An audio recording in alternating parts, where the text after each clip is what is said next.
هسه أنا بقول مبروك للمسيحيين الكاثوليكيين، لأنه ربنا اختار لهم هذا الرجل عشان يقودهم في حياتهم المسيحية. فنتمنى لبابا الجديد التوفيق في مشوار بتاعه وألا يتطول له الأمور.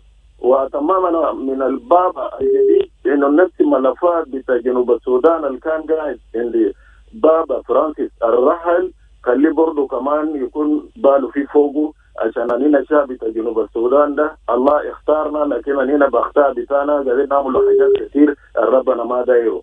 دايرينه هو يجيف معنا ويساعدنا زي ما بابا فرانسيس كان واقف معنا وقاعد يساعدنا، عشان حتى بلدنا ده يكون فيه سلام ويكون فيه أمان والناس يعيشوا كويسين زي ما كان من زمان.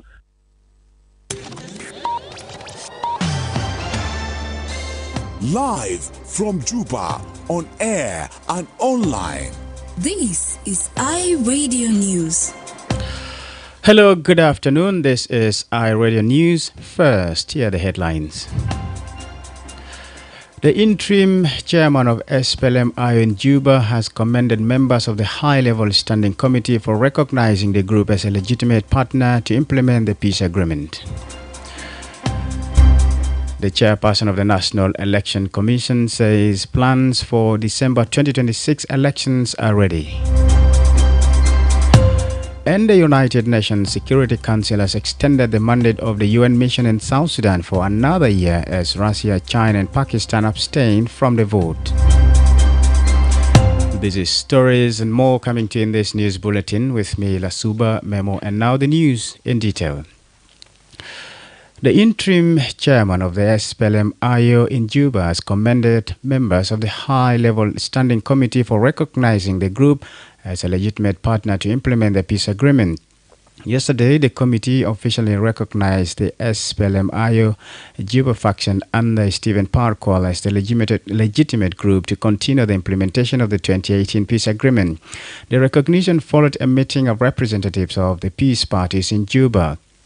Cabinet Affairs Minister Dr. Martin Elia Lumuro said the recognition of the SPLM Juba splinter group is aimed to move the peace process forward and ensure that the country holds elections in 2026.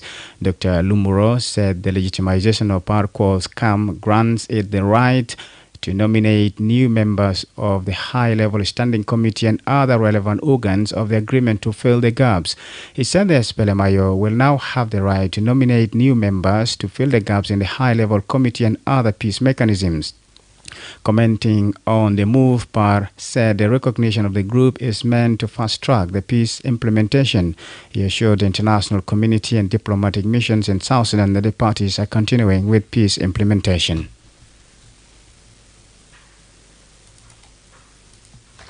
Grateful to our colleagues from all these other parties, the IT GONO, the SAWA, the OPP, all of them unanimously resolved to endorse us and recognize us as the legitimate representative of the SPLM-IO as a party to the RRCs. We thank them so much, and we communicate this again to the international community, especially the diplomatic corps of Juba, that the parties to RRCs who are participating in the RTGONO are working together to ensure that the agreement is implemented in the spirit and letter. Any violation or any other hiccups that has come to pass will be rectified accordingly.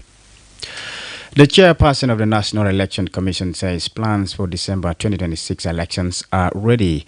Professor Abednego Akok Kachwal said this after briefing President Salva Kiir yesterday in Juba.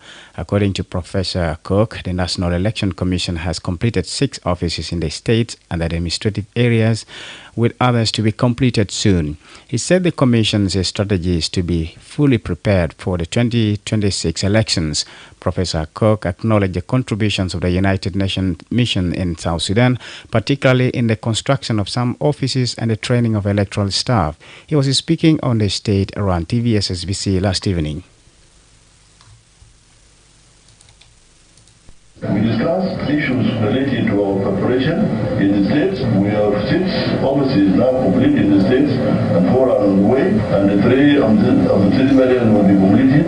So that our strategy in the nation now is to prepare for the election in 2026 as specified by the Act or by the exemption law. And this is a good time now for us to know that election is as it is planned already. That it is the only way for us to go ahead. And we discussed with them also positive issue that the political will is there. That election is the only way forward. We prepared the electoral timeline and we presented it to the president today for his confirmation. Also, I want to thank the UN and UNIMIS for the good contribution they have done now in the other 4 states. Buildings are going on and they are furnishing the other states. Meanwhile, in a post on Facebook page, President Kiir commended the National Election Commission for its dedication and commitment to preparing the country for democratic elections in line with the peace agreement and national objectives for lasting stability.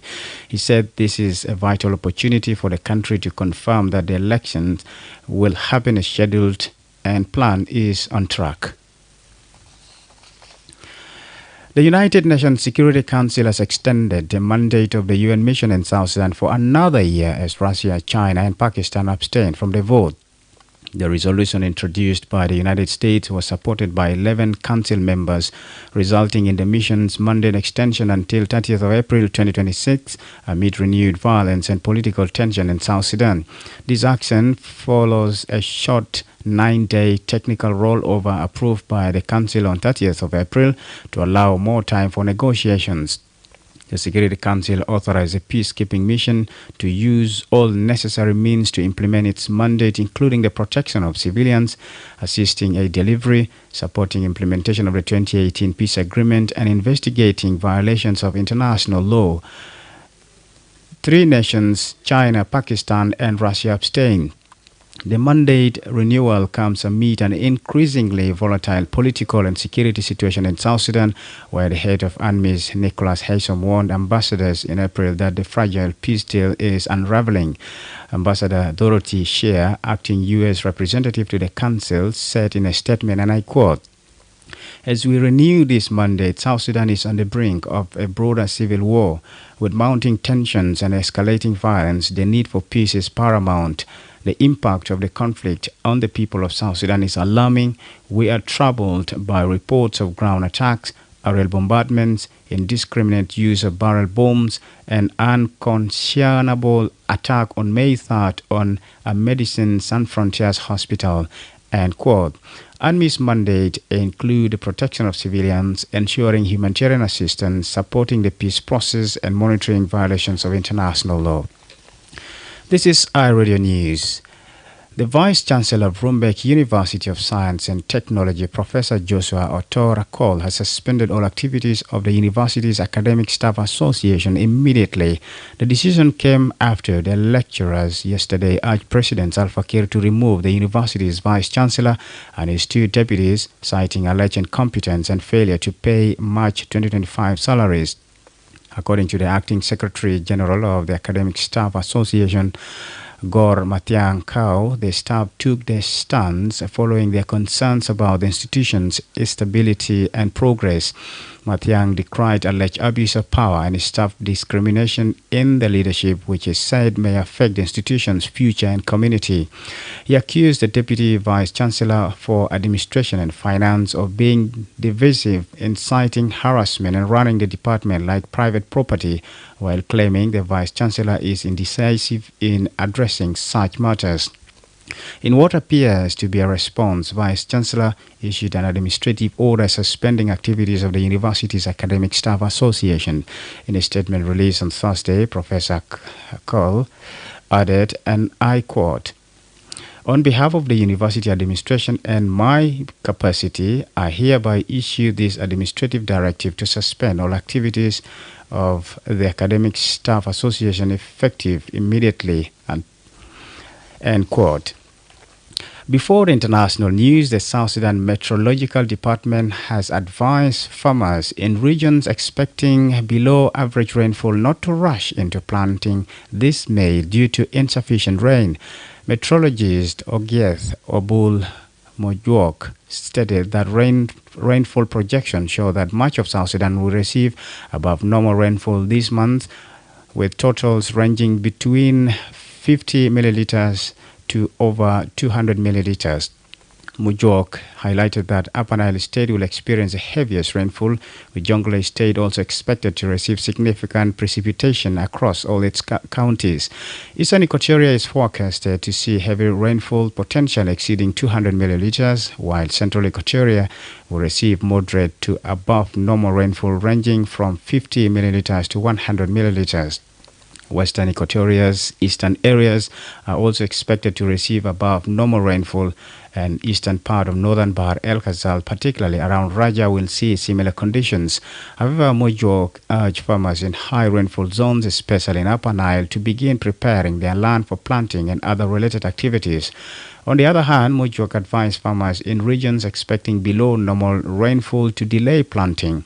Areas with below normal rainfall forecast are western parts of Unity State, Warabi State, and most of the Lake State, except its eastern part and the western Bahr El Ghazal State. He cautioned that the forecasted precipitation this month would not be enough for crops to flourish.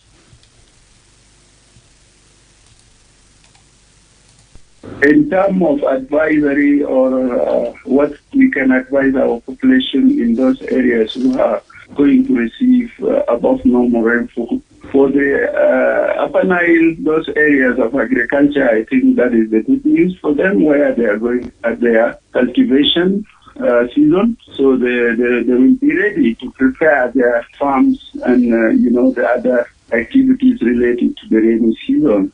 So for those areas where we are expecting below normal rainfall, we are advising the farmers to don't put their crop at this particular moment, because during this month their area will receive below normal, which is not enough for their crop to be grow. Yeah, my message to our entire population of South Sudan, this issue or the matter of climate information and weather are very important, and it become as the global issue at this particular moment. We are expecting more changes in terms of climate in all over the world. So they should be very close to the information that can be disseminated by the weather people, so they can get it earlier.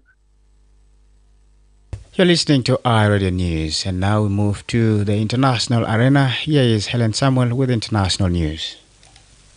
Thanks, Lasuba Memo. The U.S. has announced that it is cutting $50 million, that is 37 million pounds, in aid to Zambia's health sector due to the country's failure to address the systematic theft of donated drugs and medical supplies.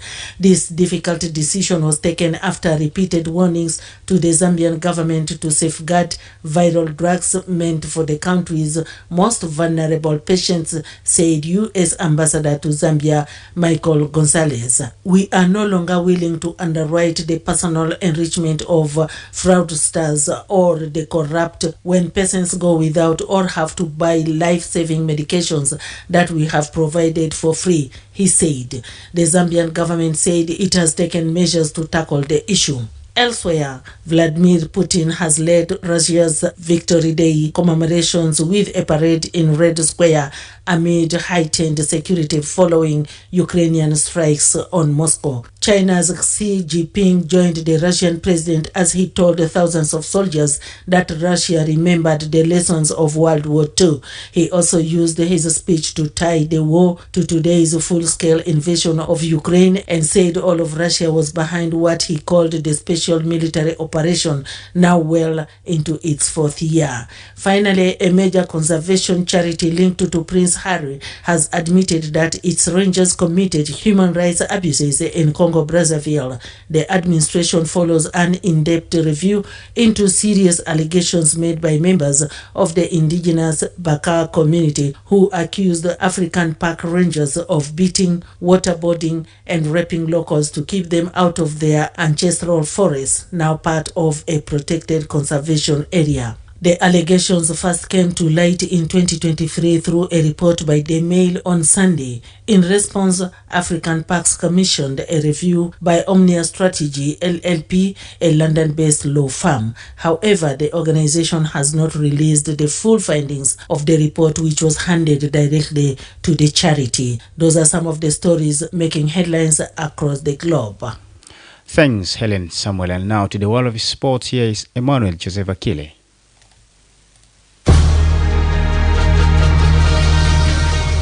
Holy Family have moved up to second place in the South Sudan Premier League after a convincing 3-1 victory over Al Marikh Bentiu.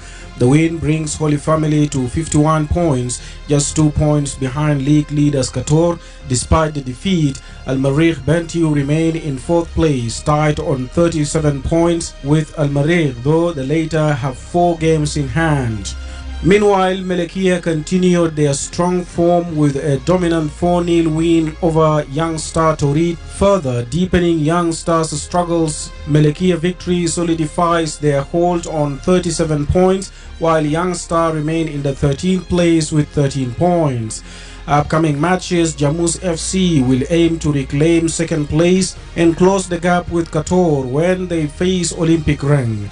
Reng are full of confidence after their recent win, which lifted them to 10th place with 20 points. Lion Hunter, battling relegation, will take on Koryombor, currently in 9th place. Koryombor form has dipped in recent weeks, offering Layum a crucial opportunity to earn points and escape the drop zone. The organizing committee of the South Sudan Premier League, in collaboration with main sponsor MTN, has officially announced the monthly award winners for the period spanning 27th March to 28th April.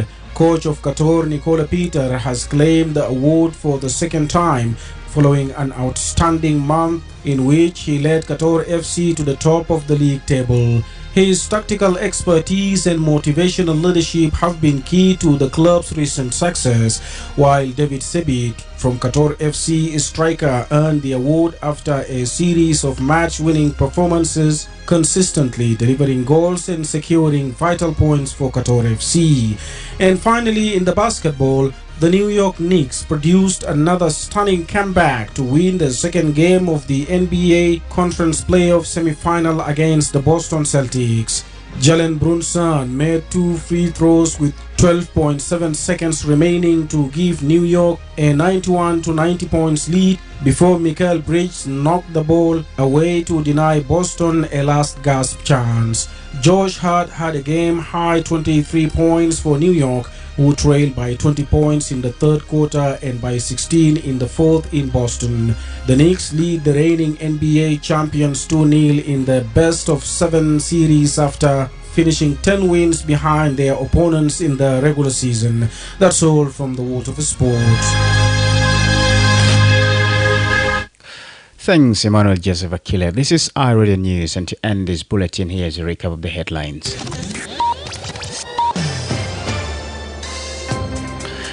The interim chairman of SPLMI in Juba has commended members of the high-level standing committee for recognizing the group as a legitimate partner to implement the peace agreement. The chairperson of the National Election Commission says plans for December 2026 elections are ready. And the United Nations Security Council has extended the mandate of UN mission in South Sudan for another year as Russia, China, Pakistan abstained from the vote. That's the end of iRadio News. If there is a story or an event you would like iRadio to cover or report about, please send us a text message at +211 925 287870. It's also a WhatsApp number. Follow us on X at iRadio Juba. Like our Facebook page, iRadio. Subscribe to our YouTube channel at iRadio South Sudan. You can also visit our website and listen to us online at www.iradio.org.